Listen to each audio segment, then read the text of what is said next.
தேவ ஜனம்னா எப்படி இருக்கணும்? அவர் பரிசுத்தமுள்ளவரா இருக்க போல பரிசுத்தமா இருக்கணும். அவர் அன்புள்ளவரா இருக்கிறத போல அன்பா இருக்கணும். அவர் சாந்தமா இருக்கிற மாதிரி சாந்தமா இருக்கணும். அப்பதானே தேவ ஜனன் சொல்ல முடியும். இஷ்டப்படி பாவத்துல வாழ்ந்து கொண்டு நானும் தேவ ஜனன் தான், அவர் என்னை ஆசீர்வதிக்கணும்னு எப்படி முடியும்? அப்ப இயேசுவை நம்முடைய உள்ளத்துல சொந்தமாக்கி கொண்டு, ஆண்டவரே நான் உம்முடைய பிள்ளை, உம்முடைய ஜனம் அப்படின்ற அனுபவத்தை நீங்க பெற்றுக்கொண்டீங்கன்னா உங்களுக்காக எல்லாத்தையுமே கர்த்தர் செய்வார். சமாதானமான தாபரங்களிலே தங்க வைப்பார். நிலையான இடத்திலே குடியிருக்க பண்ணுவார். உங்களுக்கு செய்வார். சொந்த வீடு தருவார், நிலையான ஒரு வேலை தருவார், நிலையான பிசினஸ் தருவார்.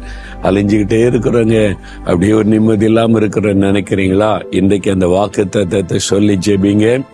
ஒரு நல்ல ஒரு ஆசீர்வாதமான ஒரு இடத்துல உங்களை குடியிருக்க கர்த்தர் ஆசீர்வதிப்பார். விசுவாசிக்கிறீங்களா?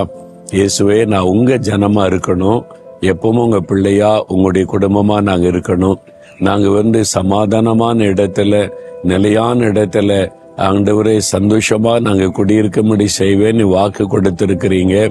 எங்களுக்கு சொந்தமா ஒரு இடத்தை கொடுத்து அந்த இடம் சமாதானமா நிம்மதியா பாதுகாப்பா இருக்க முடியான்னு ஒரு இடத்தை அருளி எங்களை ஆசீர்வதியும்.